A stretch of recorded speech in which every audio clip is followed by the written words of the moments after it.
Ini guci pemakaman yang dipesan pelanggan seharga 100.000 yuan.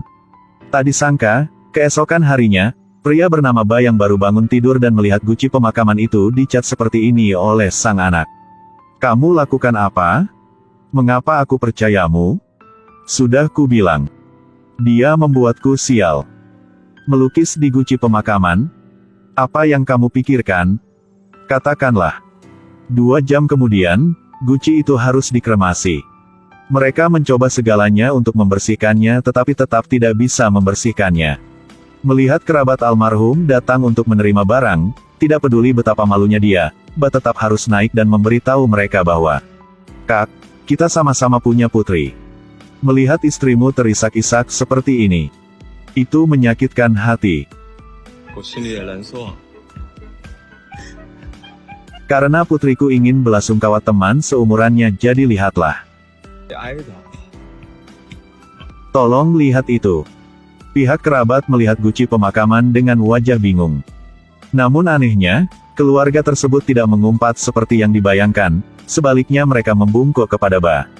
Ternyata pasangan muda ini selalu sibuk mencari uang. Hingga putri mereka sakit parah, barulah mereka menyadari bahwa berteman dengan anak mereka adalah hal yang terpenting. Putri kami. Dia sangat suka melukis. Tindakan Putri Ba tepat pada waktunya membantu pasangan ini menghilangkan sedikit rasa bersalah. Melihat pasangan itu berterima kasih kepada putrinya dan juga memberikannya sejumlah uang, Ba tiba-tiba menyadari bahwa dialah yang seharusnya merasa bersalah. Karena 2 hari yang lalu, ketika Ba sedang melakukan pemakaman untuk seorang wanita tua, cucu wanita tua ini tidak mengerti apa itu mati. Dia mengira neneknya dibawa pergi oleh orang jahat. Sepanjang hari dia memaksa Ba untuk mengembalikan neneknya. Seorang teman Ba menjelaskan pada gadis kecil ini, tapi dia tidak punya orang tua. Neneknya adalah satu-satunya kerabatnya.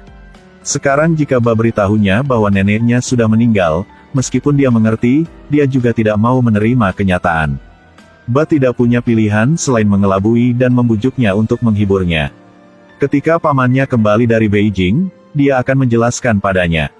Namun tak disangka bahwa, saat Ba pergi ke rumah duka untuk bekerja, dia meninggalkan Xiao Fan di dalam mobil. Xiao Fan memandangi orang-orang yang membawa peti mati, mengira neneknya ada di dalam.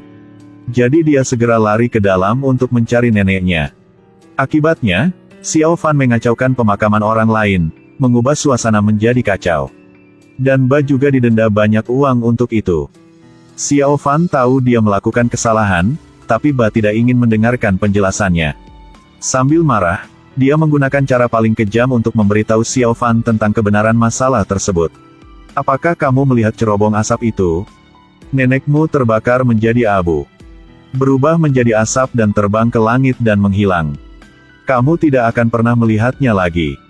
Mengerti? Nenek. Setelah itu, Ba juga menyadari bahwa caranya terlalu kasar.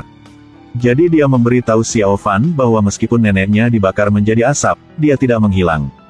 Tetapi terbang ke langit dan berubah menjadi bintang. Jadi ketika Xiao Fan melihat kotak abu yang dipesan keluarga pelanggan untuk putrinya, dia langsung bekerja pada malam itu, hanya ingin memberkati temannya yang seumuran. Ba mengambil uang yang diberikan oleh pelanggan, mengingat kembali saat dia marah dengan Xiao Fan, dia merasa sangat bersalah. Paman Xiao Fan telah kembali dari Beijing. Ketika Ba membawa Xiao Fan ke rumahnya, dia tidak sengaja melihat sang paman dan istrinya sedang bertengkar. Sang paman adalah laki-laki yang takut pada istrinya. Karena penghasilannya sedikit, istrinya selalu menertawakannya.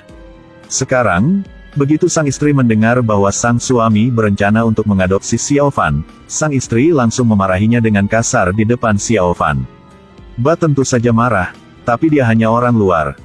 Selain mengkritik wanita itu, dia tidak bisa mengubah apapun. Sang paman menyadari Ba adalah orang yang baik jadi dia memintanya untuk mengadopsi Xiao Fan. Kamu ingin tinggal di sini? Atau pergi bersama mereka?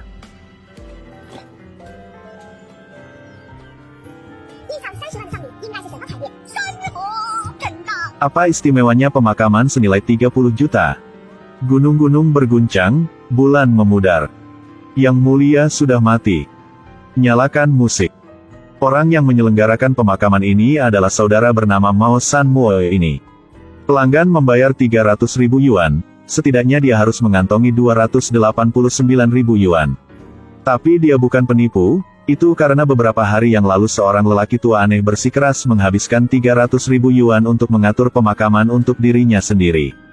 Kontrak yang menguntungkan seperti ini, tentu saja Ba tidak akan mengabaikannya. Satu-satunya hal yang tidak dia duga adalah pemakamannya setengah selesai, keluarga lelaki tua itu sudah tiba. Keluarganya mengira lelaki tua itu telah ditipu uang, jadi mereka memukuli kelompok Ba dengan keras. Kemudian mereka pergi ke kantor polisi untuk melaporkan kasus tersebut. Lelaki tua itu tidak hanya tidak mencuri uang Ba, tetapi juga menceritakan semuanya kepada polisi. Sebelum pergi, dia juga menjelaskan alasan sebenarnya saat menyewa Ba untuk mengatur pemakamannya. Ternyata beberapa hari yang lalu kabar Ba mengadopsi Xiao Fan diketahui oleh ayahnya. Tetapi ayahnya berpikir bahwa Ba tidak mampu merawatnya, tidak peduli apa yang Ba katakan, dia tidak akan setuju dengan ini. Akhirnya, sambil marah, Ba memamerkan di depan tetangganya bahwa dia akan mengandalkan kekuatannya sendiri untuk mendapatkan 300.000 yuan, membuktikan kemampuannya kepada ayahnya.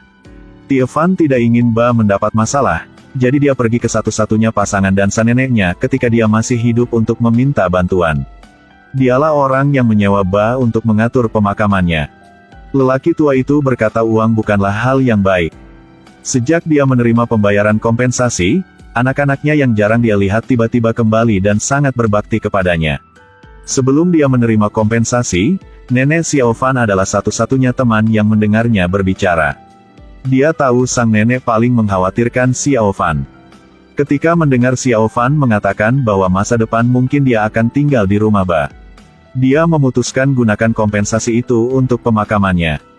Dia hanya berharap Ba akan lebih baik untuk Xiao Fan di masa depan. Ba mengajak Xiao Fan menemui pamannya untuk menyelesaikan prosedur sekolah untuk Tie Fan. Tetapi sang paman mengeluarkan sertifikat kematian dan mengatakan bahwa ibu Xiao Fan telah meninggal, siapa ayahnya tidak diketahui. Adikku sudah meninggal. Seharusnya aku membesarkan putrinya. Tapi aku menjalani kehidupan yang tidak berguna seperti ini. Keluarga ini tidak ada yang mendengarkanku. Cukuplah. Sebagai seorang laki-laki, jangan tangis seperti itu. Apapun yang kamu inginkan, katakan saja. Atau, kamu mengadopsi dia. Undang-undang adopsi menyatakan bahwa pria lajang yang belum menikah tidak cocok untuk adopsi. Jadi dia harus meminta temannya untuk melakukan prosedur adopsi, berhasil menyekolahkan Xiao Fan. Tidak lama kemudian, Xiao Fan membantu Ba memperbaiki hubungannya dengan ayahnya. Sang ayah juga mewariskan rahasia keluarga kepada Ba. Tidak tahu apakah itu takdir atau tidak, lelaki tua itu baru saja selesai mengajari putranya, dia langsung jatuh. Ba menyayangi ayahnya dan ingin berbicara dengannya. Tetapi pada saat itulah guru sekolah dasar menelepon dan mengatakan bahwa Xiao Fan menyebabkan masalah. Ba harus lari ke sekolah dulu. Akhirnya, dia pun benar-benar taruh suatu pada hatinya. Anak laki-laki itu mengangkat mangkuk di tangannya ke atas kepalanya dan berteriak pada ibu yang duduk di bawah. Ibu, meninggal dengan damai. Aduh. Semuanya diajarkan oleh gadis kecil ini. Tapi bagaimanapun, keduanya adalah teman sekelas, mengapa Xiao Fan melakukan itu? Ternyata keluarga bocah itu membuka perusahaan pernikahan. Dan keluarga Xiao Fan berada tepat di sebelahnya. Melayani upacara pemakaman. Ibu anak laki-laki itu berpikir bahwa orang yang melakukan pelayanan itu sangat tidak beruntung. Dan seperti banyak orang, dia berpikir bahwa orang yang melakukan pekerjaan ini buta budaya dan ditolak secara sosial. Jadi selama dia kalah dalam permainan mahjong, dia akan membawa putranya ke rumah Ba untuk menimbulkan masalah. Mari kita baca puisi Tang. Gunung-gunung menutupi matahari terbenam. Saat menuju ke laut, sungai kuning mengalir. Lebih keras. Ba dipanggil ke sekolah oleh sang guru. Pertama, sang guru mengkritik Ba karena tidak menghadiri pertemuan orang tua. Lalu mengambil gambar yang digambar Xiao Fan. Karangan bunga dan guci pemakaman. Gambar ini terlihat menakutkan. Jadi saya bertanya kepada gadis kecil itu apa pekerjaan orang tuanya. Gadis kecil itu menjawab bahwa orang tuanya menanam bintang. Alasan Ba tidak menghadiri pertemuan orang tua pertama-tama adalah karena dia malu dengan profesinya. Dan kedua, dia khawatir identitasnya akan menyebabkan Xiao Fan didiskriminasi di kelas. Tanpa diduga, di hati Xiao Fan, dia berubah menjadi penanam bintang. Ba membawa Xiao Fan untuk meminta maaf kepada semua orang tua siswa-siswa kelas itu. Tapi sebenarnya dia bertobat atas apa yang telah dia lakukan. Setiap kehidupan itu berharga. Jika datang dengan bangga, maka jika pergi pun harus seperti itu. Sebagai seorang karyawan yang mengejar profesi yang hebat, dia sama sekali tidak akan karena beberapa gosip dari beberapa orang untuk menertawakan dirinya sendiri. Dia tidak akan pernah memandang rendah profesi ini lagi. Sejak saat itu, Ba bekerja keras di siang hari dan mencari orang untuk memperbaiki jam tangan Xiao Fan di malam hari. Karena kerusuhan pemakaman, jam tangan pintar Xiao Fan jatuh dan rusak. Di dalamnya ada log obrolan suara yang dikirim neneknya. Itu hal terpenting bagi Xiao Fan. Ba tidak banyak bersosialisasi, jadi dia harus menelepon satu persatu untuk meminta bantuan. Pada akhirnya, ia malah meminta bantuan dari keluarga pelanggannya yang bekerja di industri engineering. Meskipun jam tidak dapat diperbaiki, suara internal dapat dipulihkan. Ba menaruh file suara di dalam boneka beruang. Kemudian menganggapnya sebagai hadiah kejutan untuk Xiao Fan di hari ulang tahunnya. Tekannya. Nek sudah memasak iga babi rebus dengan akar teratai, kamu bisa memakannya Xiao Fan. Kamu kemana? Pulanglah lebih awal, hati-hati di jalan ya. Saat kamu pergi bermain, ingatlah untuk minum banyak air. Bermain di tempat teduh ya. Jika kulitmu kecoklatan, itu tidak akan cantik. Cucuku, Nek sudah membeli semangka, pulang dan memakannya. Xiao Fan, kita adalah yang tercantik. Xiao Fan, kita adalah yang paling patuh. Taat dan ikuti Nek pulang ya. Nek udah beli kue gula hitam kesukaanmu untuk kamu makan. Xiao Fan, hari ini adalah hari ulang tahunmu. Jangan bermain terlalu lama di luar ya. Ini adalah pertama kalinya Xiao Fan merasakan cinta sang ayah. Sayangnya, dunia orang dewasa sangat rumit. Suatu hari, Ba mengantar anaknya ke sekolah seperti biasa. Tanpa diduga, paman Xiao Fan membawa seorang wanita untuk datang. Sang paman bilang ini ibu kandung Xiao Fan. Sertifikat kematian sebelumnya hanyalah kesalahpahaman. Ba tidak memperhatikan mereka, tapi wanita itu menempel padanya. Dia berbicara dengan banyak informasi tentang Xiao Fan. Dia juga mengatakan bahwa tumit kiri Xiao Fan memiliki tanda lahir berbentuk berlian. Jika kamu masih tidak mempercayaiku, aku bisa melakukan tes DNA. Tidak perlu melakukan tes apapun. Ba tahu kata-katanya benar. Saat melihat Xiao Fan, dia tidak tahu harus berbuat apa.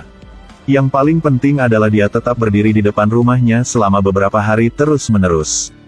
Satu-satunya pilihan Ba adalah menghadapinya. Di mana kamu saat neneknya meninggal? Di mana kamu saat dia menyebabkan masalah di mana-mana? Di mana kamu saat dia diusir oleh bibinya? Sangat sulit baginya untuk memiliki tempat yang disebut rumah. Dan kamu tetap ingin membawanya pergi, kan? Siapa yang memberimu hak itu? Wanita itu berulang kali menamparkan wajahnya, meminta maaf kepada Ba. Dia bilang dia tidak mengerti banyak hal sebelumnya, dia telah mengalami banyak jalan, tapi tetap tidak tahu siapa ayah Xiao Fan. Karena dia berada di penjara di luar negeri selama beberapa tahun. Itu sebabnya dia tidak bisa muncul. Belakangan, dia ingin tinggal bersama Xiao Fan. Tetapi Ba tidak setuju, saat melihatnya berlutut, Ba juga tidak mungkin.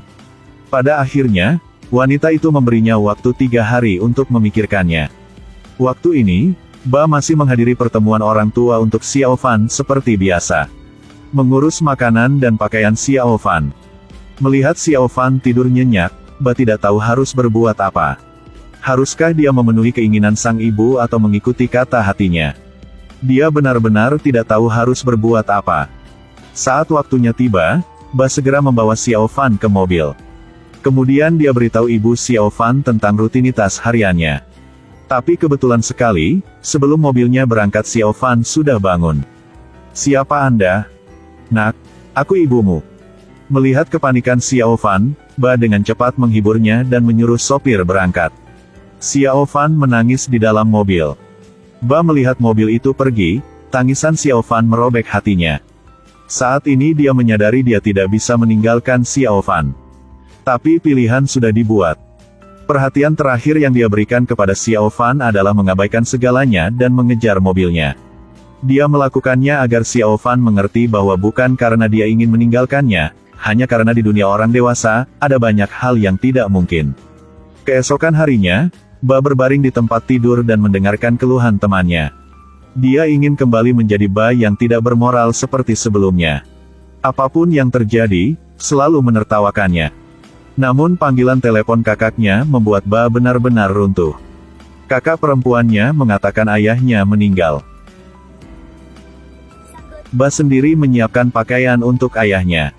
Menurut nasihat sang ayah, pemakamannya tidak perlu besar-besaran, juga tidak perlu berkabung untuk waktu yang lama. Buat saja serapi dan sebersih mungkin. Apalagi sang ayah ingin dia memasukkan abunya ke dalam kotak ini. Alih-alih menghabiskan uang untuk membeli guci pemakaman, gunakan uang itu untuk keluarganya ada makanan yang lengkap. Ayahnya juga berkata bahwa dia menginginkan pemakaman yang membanggakan. Jika Ba tidak bisa melakukannya, dia akan tinggal di abu itu selamanya dan tidak akan pernah pergi. Sang kakak berencana untuk menguburkan ayah dan ibunya di tempat yang sama. Tetapi Ba mengambil kotak abu itu. Pergi ke tepi sungai yang di pinggiran kota pada malam itu. Dia mencampurkan abu ayahnya dengan kembang api dan menembakkannya ke langit. Karena ayahnya telah menjalani profesi ini sepanjang hidupnya. Dan tokonya yang diwariskan dari generasi ke generasi juga bernama, pergi ke surga. Ayah. Apakah ini cukup untuk dibanggakan? Saat ini, Ba menerima panggilan telepon. Mengetahui bahwa Xiao Fan hilang, semua orang sangat khawatir. Mereka mencarinya di seluruh gang besar dan kecil, bahkan jika mereka mengendarai mobil pergi ke surga, tetap tidak dapat melihat sosok Xiao Fan dimanapun. Kak Ba.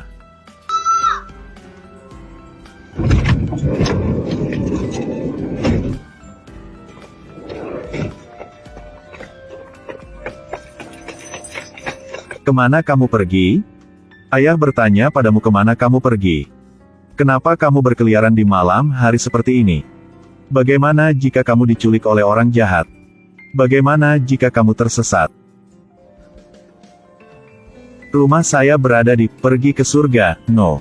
73, Jalan Wuan, Distrik Wuhua, Kota Yinyang. Saya tidak akan tersesat. Hati dia langsung meleleh. Saat ini dia memutuskan bahwa dia tidak akan pernah meninggalkan Xiao Fan lagi.